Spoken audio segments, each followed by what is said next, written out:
ورنہ فائدہ کیا ہوگا؟ وہ آپ کا جو اعتراض کرنے والا ہے وہ کہے گا جناب یہ بات کیا کر رہے ہیں، یہ بھی اختلاف کی بات تھی، وہ بھی اختلاف کی بات تھی، یہ بھی جھگڑے کی بات تھی، وہ بھی جھگڑے کی بات تھی۔ اس کا مطلب یہ ہے ہمیں اصول مل گیا کہ جب کوئی اختلاف ہو جائے تو جو بات اس اختلاف کو ختم کرے وہ اختلافی نہیں اتفاقی ہوتی ہے۔ میں مثال دے دوں، کوئی صاحب اٹھے اور دو آدمیوں کے بارے میں پوچھنے لگے، دونوں کو مانتے نہیں تھے، وہ مجھ سے پوچھنے لگے جناب کہ آپ سے ایک سوال ہے۔ میں نے کہا کریں، کہنے کہ فلاں صاحب عالم ہے یا نہیں؟ میں نے کہا ہے۔ آپ نے کہا دلیل کیا ہے؟ میں نے کہا دلیل اس کا دوست۔ آپ نے کہا یہ تو کوئی دلیل بنی نہیں، میں نہ اسے مانتا ہوں نہ اسے مانتا ہوں۔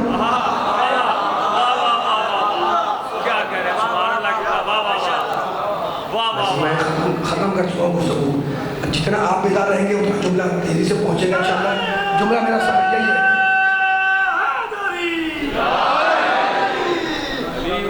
سلامت میں نعرہ لگانے والے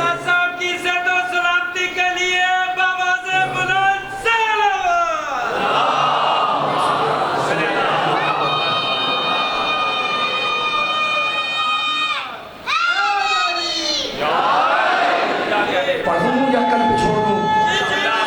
توجہ ہے سنے والوں کی؟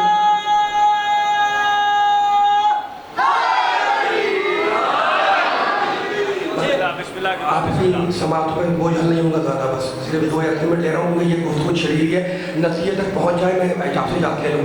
میں نے کہا جناب یہ عالم، آپ نے پوچھا کہ عالم، میں نے کہا عالم، آپ نے کہا دلیل کیا؟ میں نے کہا یہ اس کا دوست۔ آپ نے کہا میں اسے مانتا ہوں نہ اسے مانتا ہوں، بات ختم ہو گئی۔ میں نے کہا بھائی پھر کیا کروں میں؟ آپ نے کہا میں تو نہیں مانتا اسے۔ اب مجمع میں ایک ایسا آدمی داخل ہوا، توجہ، جسے آپ بھی مانتے تھے میں بھی مانتا تھا۔ یار خاموش نہیں بیٹھے، ذرا سب کو جگا دے، کچھ بول رہے ہیں کچھ خاموش ہے، مزہ آئے گا۔ بلا فصل سارے بیٹھے ہیں نا تو آوازیں بلا فصل آئے تاکہ مسجد کی دیوار گونجے۔ اب ایک صاحب داخل ہوئے اندر، دروازے سے مسجد کے اندر آئے، ہے نا، ان کو آپ بھی مانتے تھے میں جانتا تھا۔ ان سے پوچھا جناب فلاں آدمی عالم ہے؟ اس نے کہا ہاں بالکل عالم ہے۔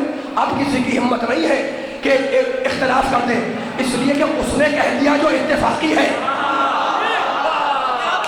اس لیے کہ اس نے کہہ دیا جو اتفاقی ہے۔ اب سمجھ میں آیا، اگر کسی مسئلے میں اختلاف ہو جائے جو دلیل آتی ہے وہ اتفاقی ہوتی ہے۔ اب تمہیں سمجھ میں آیا کہ میرے اللہ نے میری شہزادی کونین کو اتنا باکمال بنایا کہ آدم سے زیادہ علم دیا، نوح سے زیادہ شکر دیا، ابراہیم سے زیادہ خلت دی، موسیٰ سے زیادہ ہیبت دی، لیکن اس کے باوجود نہ نبی بنایا نہ امام۔ ماشاءاللہ ماشاءاللہ، آ جاؤ ابھی آ جاؤ، نعرے آخر میں لگیں گے۔ میرے اللہ نے میری شہزادی کو اتنا باکمال بنایا، سیدہ کے ماننے والوں ذرا قیامت آنی چاہیے تم لوگ کے ساتھ ساتھ، اتنا باکمال بنایا کہ آدم سے زیادہ اوپر دیا، نوح سے زیادہ رتبہ دیا، ابراہیم سے زیادہ خلت دی، موسیٰ سے زیادہ ہیبت دی، لیکن اس کے باوجود نہ نبی بنایا نہ امام بنایا۔ کیوں؟ اس لیے کہ نبوت اور امامت دونوں عہدے ہیں، اور عہدے ہر دور میں اختلافی رہے۔ کسی نے آدم کو مانا، کسی نے نہیں مانا، کسی نے نوح کو مانا، کسی نے نہیں مانا۔ اللہ نے طے کیا کہ اگر سب کو عہدہ دوں گا تو جب کسی کے عہدے کا اختلاف ہوگا تو دلیل میں کسے لاؤں گا؟ اس لیے ایک خاتون کو عہدے سے ہٹا کر اتفاقی بنایا کہ اگر مباہلے میں جائے تو نبی کے کام آئے، فدا کا خطبہ دے تو علی کے کام آئے۔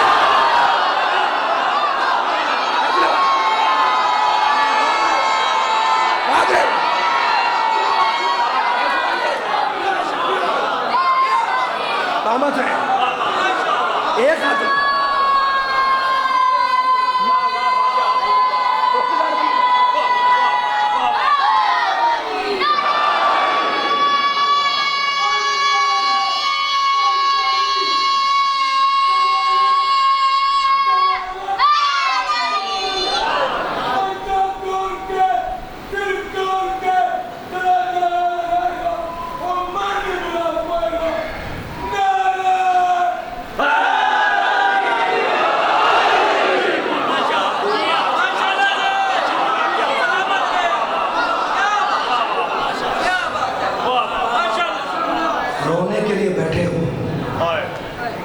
آج یہ محرم ختم ہو گئے،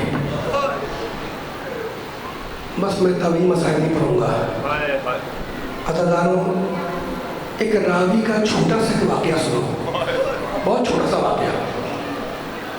ایک شخص کسی کام سے مدینے آیا، مدینے میں اپنا کام کرنے کے بعد ذریح رسول کی زیارت سے فارغ ہو کر سید سجاد کی خدمت میں پہنچا کہ اپنے مولا امام کی زیارت کر لو۔ امام کے پاس آیا، بیٹھا، امام نے پوچھا کہ کوفہ کے حالات کیا ہیں؟ کوفے سے آیا تھا۔ کہا فرزند رسول مختار نے خروج کیا ہے اور مختار حسین کے قاتلوں کو ڈھونڈ ڈھونڈ کر گرفتار کرتے ہیں اور انہیں سزا دیتے ہیں۔ پوچھنے لگے کہ کیا علی اصغر کا قاتل بھی گرفتار ہوا؟ خدا آپ کی آوازوں کو سلامت رکھے۔ کیا حرملہ گرفتار ہوا؟ سنو کہ تم رو رہے ہو۔ راوی کہتا ہے کہ میں نے امام سے پوچھا، فرزند رسول سے، کہ فرزند رسول آپ نے اکبر کے قاتل کا نہیں پوچھا، آپ نے عباس کے قاتل کا نہیں پوچھا، آپ نے حسین ابن علی کے قاتل کا نہیں پوچھا، یا اصغر قاتل کا تجھے نہیں معلوم؟ اس کے تیر نے ہم آل محمد کے کلیجوں میں چھید کر دیا۔ اجرکم اللہ۔ راوی کہتا ہے میں واپس گیا کوفے، تمہاری آوازیں بلند ہیں، رو رہے ہو۔ دیکھو مجلس اتنی بھی ہو جائے، مجلس کا نتیجہ ما حاصل ہے حسین پر رونا۔ خدا ان آنسوؤں کو سلامت رکھے جو حسین کے گھر میں نکل رہے ہیں۔ کوفے آیا، کہتا ہے کہ میں مختار کا دوست ہوں، مختار کے پاس ان سے ملنے گیا۔ میں مختار کے پاس دربار میں بیٹھا ہوا تھا کہ اتنے میں خبر آئی کہ حرملہ گرفتار ہو گیا۔ کہتا میں نے زور سے کہا اللہ اکبر۔ مختار نے کہا کہ اللہ واقعی یقیناً بلند ہے، لیکن یہ کون سا وقت تھا تکبیر کہنے کا، اللہ اکبر کہنے کا؟ راوی نے پورا واقعہ سنایا کہ سید سجاد فرما رہے تھے کہ اس نے جو تیر مارا تھا اس نے ہمارے ہم آل محمد کے کلیجوں میں چھید کر دیا۔ کہا حرملہ بلایا جائے، حرملہ بلایا جائے۔ حرملہ آیا، سنو گے جملہ؟ حرملہ آیا، پوچھا کہا بتا تو نے پورے واقعے میں کیا کیا؟ کہا میں نے کچھ نہیں کیا، کچھ بھی تو نہیں کیا۔ کہا نہیں پھر بھی بتا تو نے کیا کیا؟ کہنے لگا میں نے پورے واقعے میں 3 تیر چلائے۔ کہا تفصیل بیان کر؟ کہا امین چھوڑ دے۔ کہا نہیں تجھے تفصیل بیان کرنی ہوگی۔ کہا میں نے پہلا تیر اس وقت چلایا جب حسن کا بیٹا حسین کا بھتیجا عبداللہ حسین کی گود میں تھا اور تلوار مارنے کی کوئی گنجائش نہیں تھی۔